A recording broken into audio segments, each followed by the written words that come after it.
Okay, first question, Dayton, go ahead. Mike, is this kind of what a football team can look like when it doesn't have preseason? I'm not looking to make an excuse for the sloppiness or anything, but could that be part of it? Because you mentioned these are correctable issues.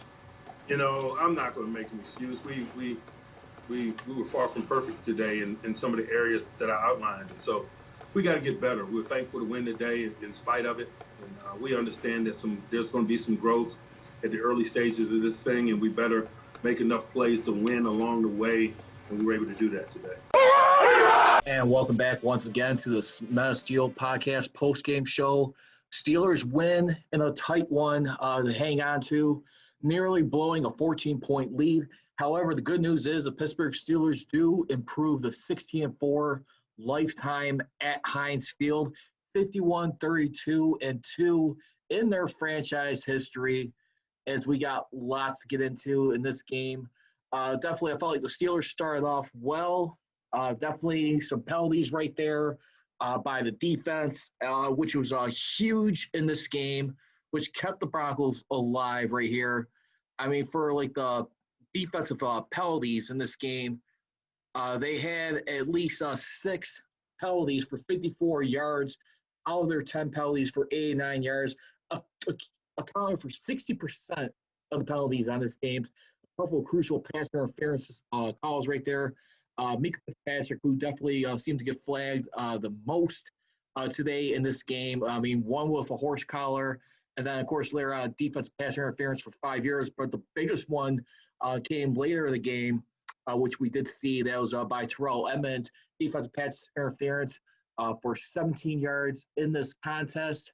Like I said, it wasn't pretty, but either way, I guess the Steelers will take this win right now, improve the 2-0. Next up, we got the Houston Texans coming to town next week right now, as they are looking to snap out of an 0-2 start. Once again, you can follow me on social media, on Twitter and Instagram, at Prodigy Richey. For the Men of Steel podcast on Twitter, it is at Men of Steel CGR. At Men of Steel Nation on Instagram. As we look at, I'd like to hear your reaction. What did you guys think of today's game in this? Steelers pass rush. Blitzburg is alive and well. Blitzburg, I should say, for right now. Already accounting for, right now, 10 sacks on the season. He gets 7 today. TJ Watt proving why he should be Defensive Player of the Year candidate once again for this season. We'll see how this continues to move along. But right now, what did you guys think for right now? Did you guys feel watching this game today or listening on the radio, however you got a chance to watch it? Let me know. Do you think we need to hold back a little bit on the offense right now? Don't get me wrong. I think it was a great victory today, but my only concern is I think the defense, they were great last year, and I think one of my worst fears kind of came true a little bit in a way when I look at it. And for this reason, I've been saying it all along. Cortland Sutton update, he will not return. Driscoll on a first and 10 at the 20, floats toward.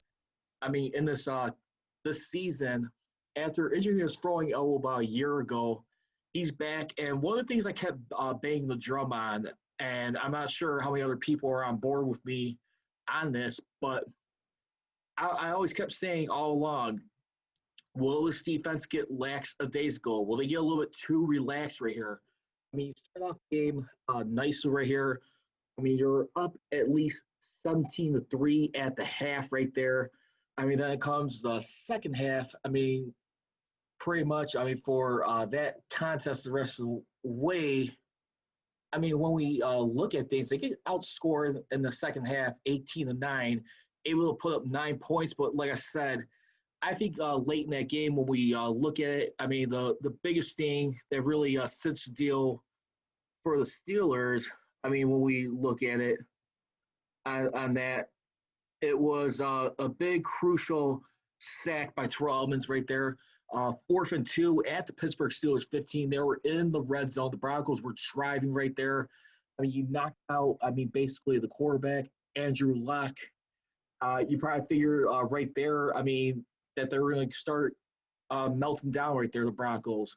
Vic Fangio, who's usually played the Steelers great defensively, when he was defensive coordinator with the San Francisco 49ers, then previously with the Chicago Bears when we last saw him. I got to tell you right now, you got to give a lot of credit to this offense right now. I mean, the running game kind of got going a little late, in my opinion. I mean, and I think mainly that's still here to say, I think, because of how banged up the offensive line is right now.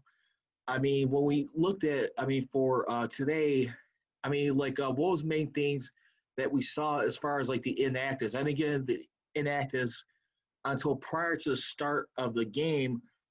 But when you go into this contest right now, I mean, the only two players that the Steelers were without that we already knew about were guards David DeCastro and, of course, Carlos Davis. No, David DeCastro and Zach Gentry. So, remember, I mean, Zach Barron, I should say, excuse me. So, David DeCastro was already out. We're already going to be without Stefan Wisniewski. I mean, they are going to be without Stefan Wisniewski. He's eligible, remember, once again, until after 3 weeks when he was placed in error, which would have been September 18th.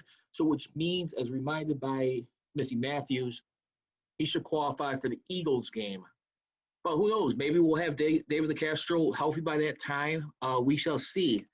So the Steelers, of course, I mean, the other inactives going into this game, they had Josh Dobbs, who's the third-string guy behind Mason Rudolph and Ben Roethlisberger, inside linebacker Ulysses Gilbert, rookie defensive tackle / defensive end Carlos Davis, and last but not least, Zach Gentry.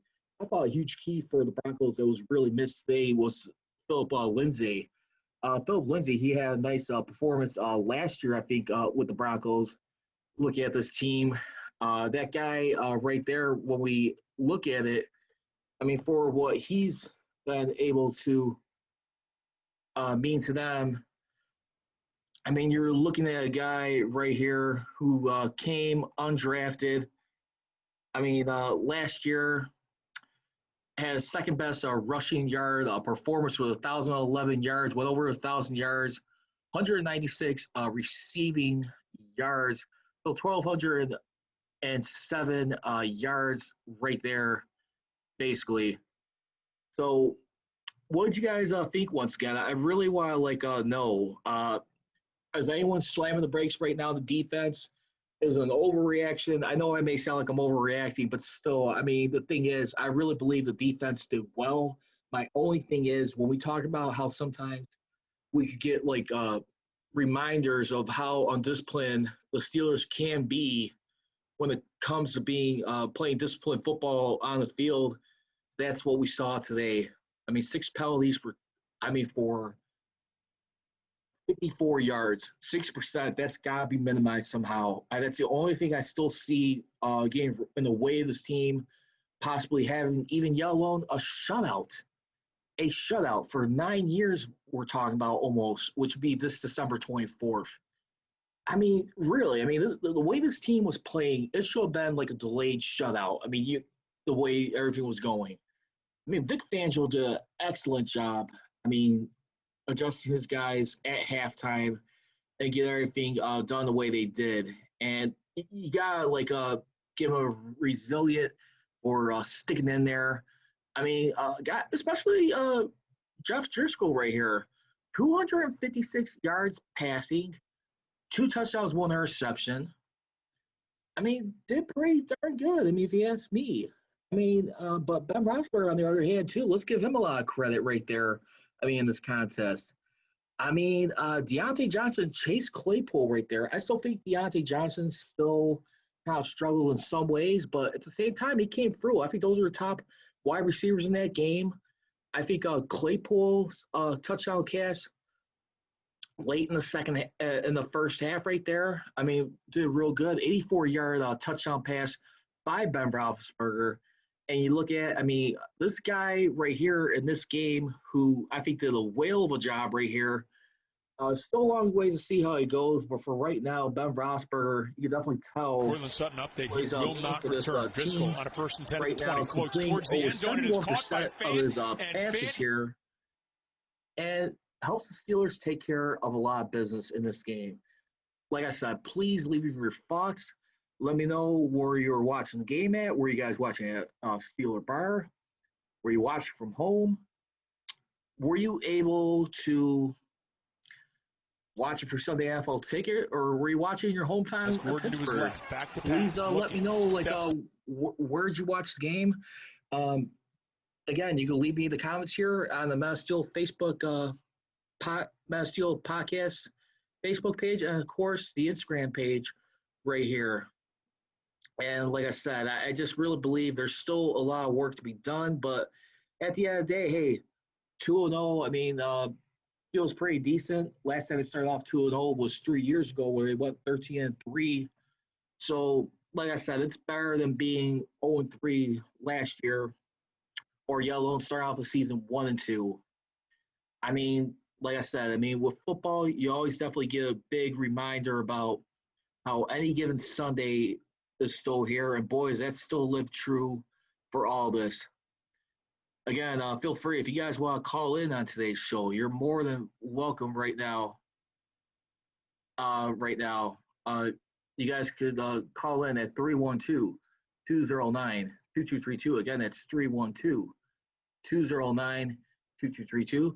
Once again, you can follow me on social media on Twitter and Instagram at Prodigy Richey. For the Mass Steel Podcast on Twitter, it is at Mass Steel CJR, and on Instagram at Men of Steel Nation.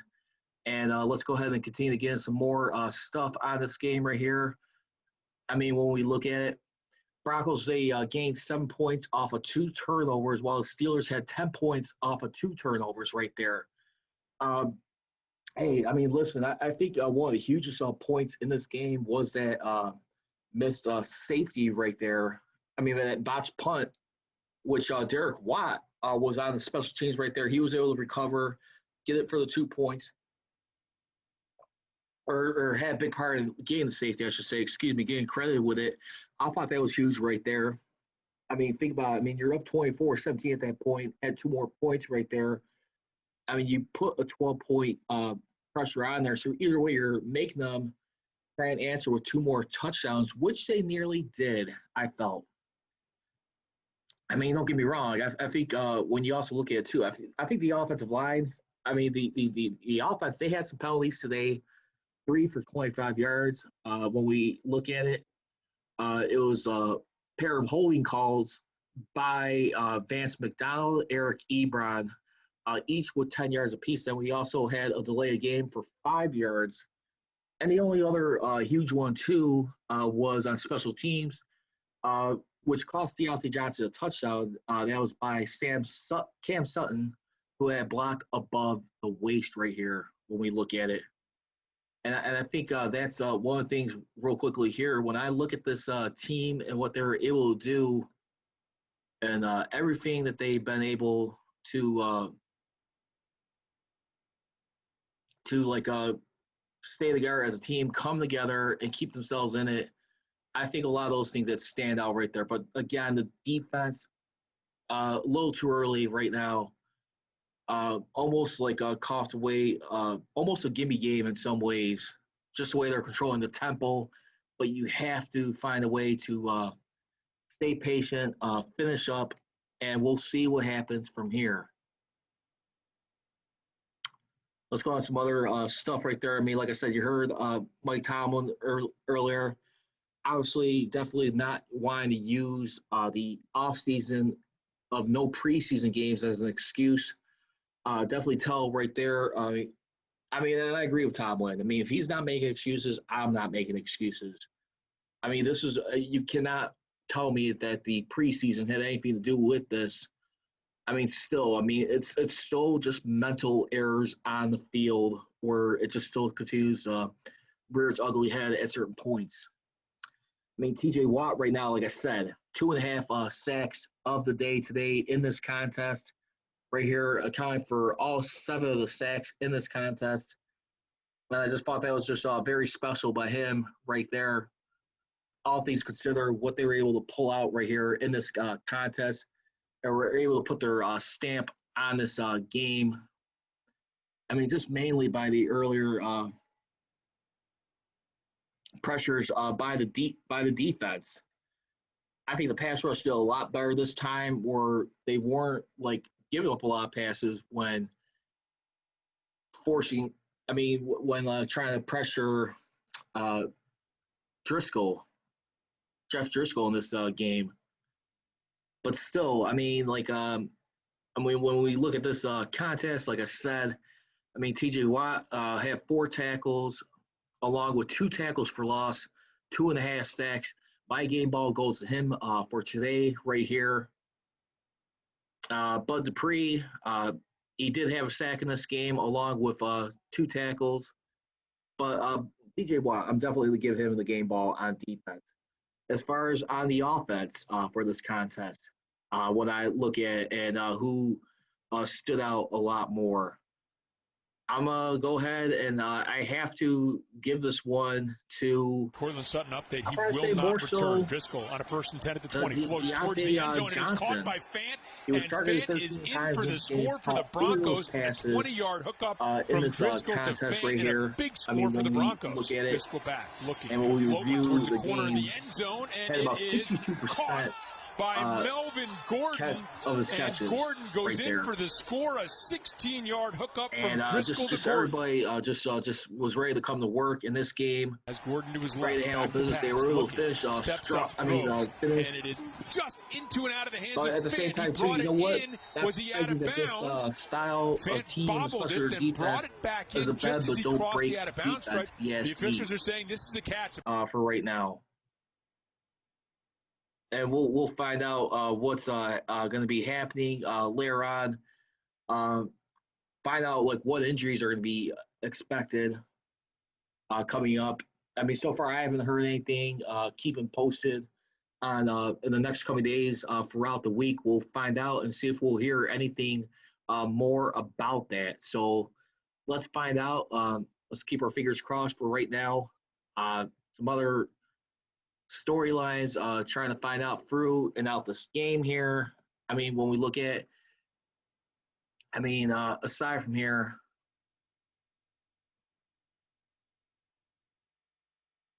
let's try to find out here what else happening here this time. And also, too, Chase Claypool. This was another thing interesting being pointed out by Missy Matthews. 84-yard touchdown reception marked the longest touchdown from scrimmage by a Canadian-born player in NFL history. How about that? That was pretty special right there for him right there. Canadian-born player, longest touchdown from scrimmage in the history of this league. And I think that's a lot to be said right here. Also, when we look at it,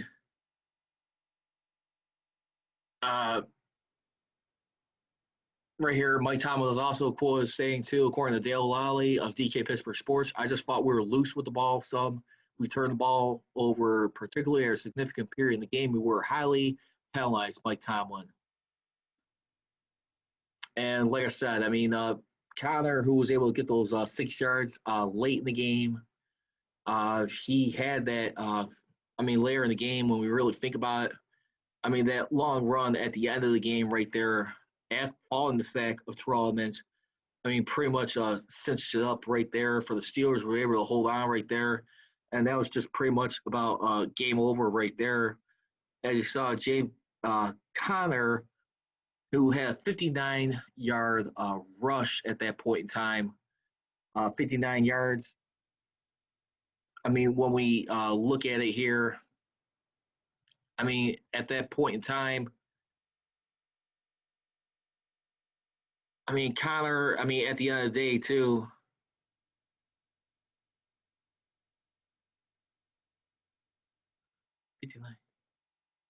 yeah, for right now, he had about 43 yards, I want to say, at that point in time.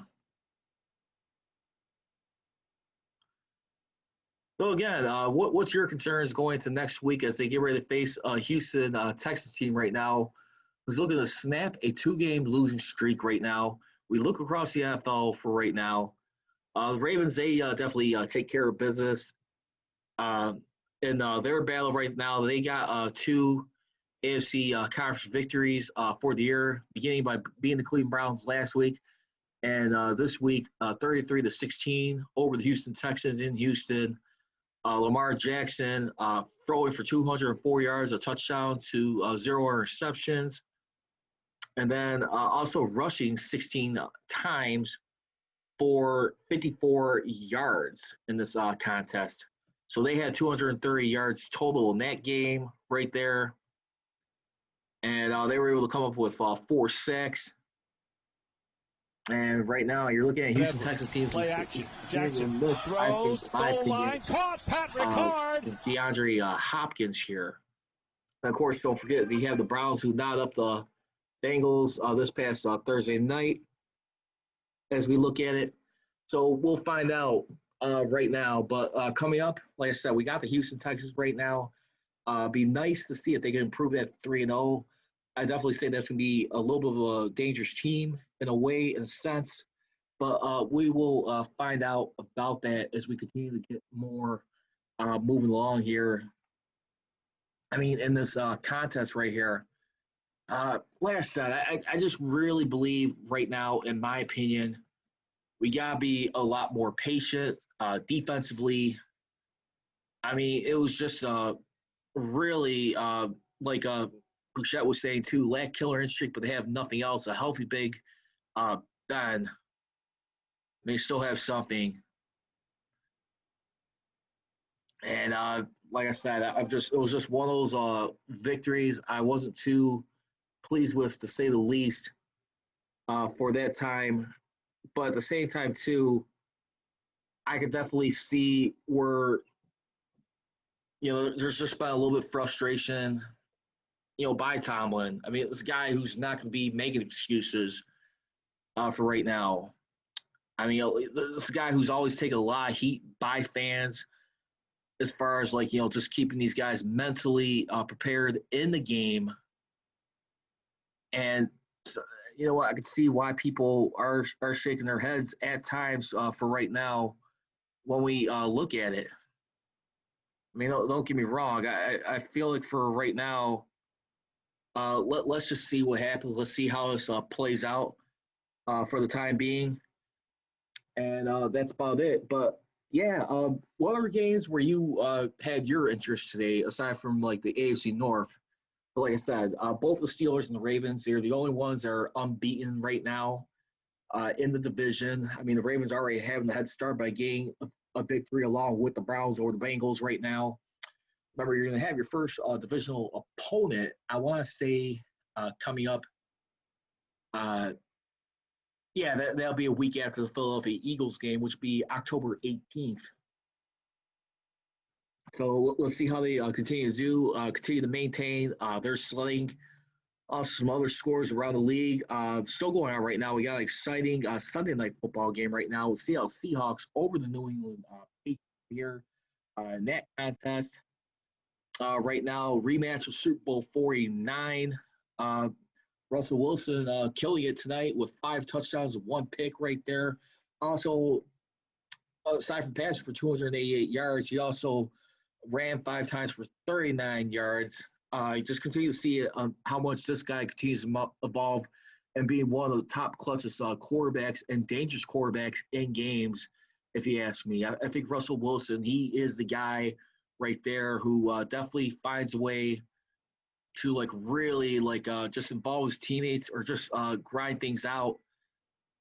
I mean, other than that, I mean, I've just been blown away by this guy ever since he's come into the league right now. And we'll see how this continues to work itself out. But right now, it looks like the Patriots are beginning their first loss of the year for right now. Cam Newton in that contest had 273 yards with a touchdown to a pick. Then we look at TB12, Tom Brady, with his second game with Tampa Bay Buccaneers today. They take care of business against the Carolina Panthers, 31-17. Tom Brady throws for 217 yards with a touchdown and a pick, but Larry Fournette came through in the big way today, getting 12 carries for 103 yards, 12 touchdowns. Mike Evans was leading receiver for the Buccaneers with 7 receptions for 104 yards, a touchdown. was targeted 10 times, caught 7 out of his 10 targets in this contest right here. And we'll see how everything continues to move well and move forward for right now. But like I said, I don't know about anyone else. Someone please try and convince me why, we should feel good about this win. Other than that, it's 2-0. I just wanted to see some things being cleaned up because honestly, when you have so many penalties on defense like that, it kind of takes a little bit of a swipe for right now. And I think it's going to put them on notice to really wake up, see if they can improve to 3-0 next week against the Houston Texans in this contest. And we'll see how that continues to play itself out for the time being. The last time the Steelers have been 3-0, when that was? 10 years ago, believe it or not. And that was without Ben Roethlisberger when we had backup quarterback Charlie Batch riding a good defense. So that's the last time the Steelers have started off 10-0. But I do want to leave you with one fair foul topic before we get out of here. Fair foul topic number one. Do we have issues at the running back, yet alone the offensive line? I will say foul for right now. I think the running game is still something to watch for. Glad to see James Conner come back in a big way. He started off good, took a dip. He didn't get that huge blast until like that last drive in the fourth quarter in clutch time. But at the end of the day, you got to give it to him. He definitely did show up. A lot of people were anticipating Benny Snell to stay with the hot hand right there. Mike Thomas seemed to give Conner another chance. He ran with it. But, at the same time, too, in this contest, when you look at one credit for the offensive line, they only gave up 1 sack for the day and only allowed 6 tackles for loss. So, at the end of the day, they did their job protecting Ben Roethlisberger in this contest, if you ask me. So that's all I got to say for this edition here of the Man of Steel podcast post-game show. Once again, you catch me on every Mondays and Wednesdays at 6:30 p.m. Central Standard Time. You can follow me on social media, on Twitter and Instagram at Prodigy Richey. For the Man of Steel podcast on Twitter, it is at Man of Steel CJR. And on Instagram, it is at Man of Steel Nation.